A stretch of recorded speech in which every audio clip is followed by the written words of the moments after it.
देश को सलाम देंगे। राष्ट्रीय सलाम सलाम शस्त्र।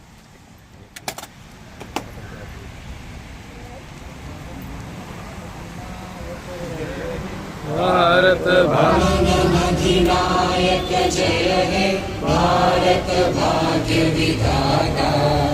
पंजाब सिंध गुजरात मराठा द्राविड उत्कल बंगा विंध्य हिमाचल यमुना गंगा उच्चल जलधि तरंगा।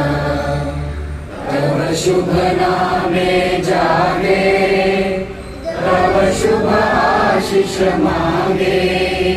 गाहे तव जय गाथा जन गण मंगल दायक जय हे भारत भाग्य विधाता। जय हे जय हे जय हे जय जय जय जय हे। भारत माता की जय वंदे वंदे।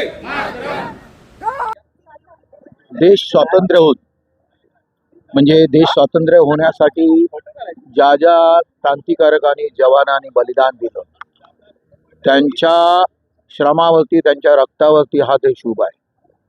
त्यांनी त्या अग्निदिव्यामध्ये उतरले नसते तरी झालं नसतं। याला आता 80 वर्ष झाली आणि ह्या 80 वर्षामध्ये माननीय पंतप्रधानजी नरेंद्र मोदी साहेब यांनी सांगितलं होतं, आमचा एक कार्यक्रम होता, मीटिंग होती त्याच्यामध्ये खासदारांना आत्ताच, की घर घर तिरंगा हर जगह तिरंगा होना चाहिए। एक राष्ट्रभक्ती ही हा अभियान असतो, ही सर्वांमध्ये असणं गरजेचं आहे। आणि त्या अनुषंगाने आपल्याला माहिती आहे की श्यामनगर तलावावरती 50 फुटाचा लावला होता। मग दुसरं जे होतं की 100 फुटाच्या वर तुम्ही झेंडे ध्वज लावले तर ते कायमस्वरूपी असतात। आणि त्या अनुषंगाने मी 3 ध्वजाची जागा निश्चित केली। त्यातली एक मातोश्री क्लब, दुसरा तुमचा आरे कॉलनी आणि तिसरा इस्माईल इसूफ कॉलेज, की जे उंचावरती आहे, हायवेवरती आणि उंचावरती आहे। तर त्याला तिथे 150 फुटाचा ध्वज आम्ही लावतोय आणि हा जो ध्वज लावेल तो 1 किलोमीटरवरून दिसणार आहे। म्हणजे प्रत्येक जण उठला किंवा जाताना त्या रस्त्यावरून त्यांना पाहिलं पाहिजे की हा ध्वज आहे, हा क्रांतिकारकांचा त्याने त्यागाचा आहे, हा माझ्या देशाचा ध्वज आहे आणि त्याला माझं वंदन केलंच पाहिजे। त्या दृष्टीने ते करतोय आणि आज आता खरोखर छानच हा ध्वज करताना गेल्या मंगळवारी त्यांनी बैठक घेतली मोदी साहेबांनी।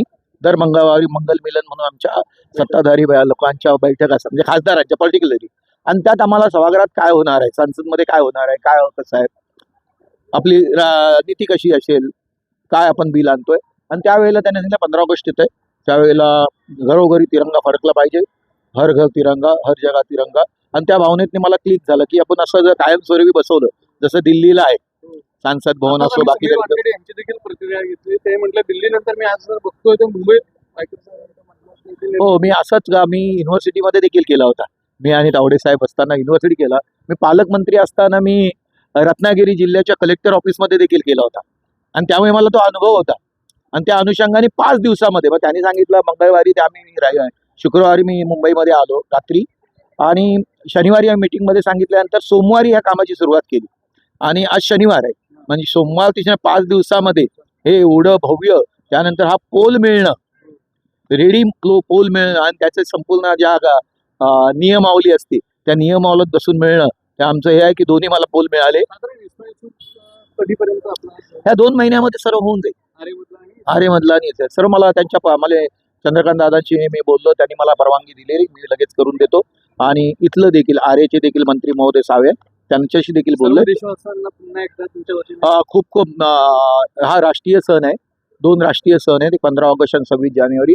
त्यातला हा राष्ट्रीय सण आपण मोठ्या उत्साहाने आपल्या जवानांना, आपल्या क्रांतिकारकांच्या नावाचं स्मरण करून मोठ्या उत्साहाने आपण साजरा करूया आणि त्या पद्धतीने पूर्ण हिंदुस्थानमध्ये साजरा होतोय। माझ्यातर्फे सर्वांना शुभेच्छा। धन्यवाद। स्वातंत्र्य दिनानिमित्त आज भव्य दिव्य असा कार्यक्रम जोगेश्वरीत संपन्न होतोय। आपल्यासोबत समीर सर सर्वात प्रथम सर्वांना खूप खूप शुभेच्छा आजच्या दिवसाच्या निमित्ताने, स्वातंत्र्य दिवसाच्या निमित्ताने। सेकंडली हे सांगू इच्छितो, एवढा सुंदर राष्ट्रध्वज फक्त दिल्लीला बघितलेला आहे मी, आणि आता मात्र मुंबईमध्ये मातोश्री क्लब अंडर आदरणीय माननीय खासदार आमचे वायकर सर, तर त्यांनी हे चिन्ह केलेलं आहे मुंबईचं. So we are very proud of him. आणि मुंबईमध्ये कदाचित असं नसणार कधी कुठेच. याआधी So my तुम्ही best wishes to sir. याआधी तुम्ही फक्त दिल्लीला बघितलं होतं मी, आणि हे मुंबईला फर्स्ट टाइम बघतोय मी. आणि हे फक्त आपले माननीय खासदार साहेबांनी खरं करून दाखवलंय.